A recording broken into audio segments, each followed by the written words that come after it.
رکن شورا حاجی اطہر اتاری نے گارڈن باب المدینہ کراچی پاکستان میں ہونے والے سنتوں بھرے اجتماع میں اسلامی بھائیوں کو اپنے مدنی پھولوں سے نوازا۔ ایک موقع پر ارشاد فرمایا نبی پاک علیہ السلام نے تم میں بہترین وہ جو قرآن پڑھے اور پڑھائے۔ اب میں اور آپ اپنا جائزہ لے لیں، چوک پر بیٹھ کے باتیں کروا لو، ڈرائنگ روم کو آباد کروا لو، ساری رات بیٹھ کے کچہریاں کروا لو، دنیا پر تبصرے کروا لو، حالات پر تبصرے کروا لو، کوئی کام نہیں ہے پھر بھی سارے کام کروا لو، مگر نہ کرواؤ تو نہ کرواؤ، کیا نہ کرواؤ؟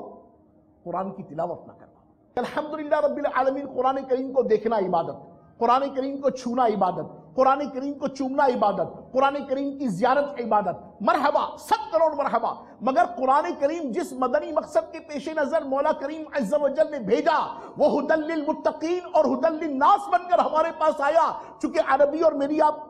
میری اور آپ کی مدر ٹنگ تو نہیں ہے، مجھے اور آپ کو تو عربی نہیں آتی، جس کو آتی ہے 100 کروڑ مرحبا۔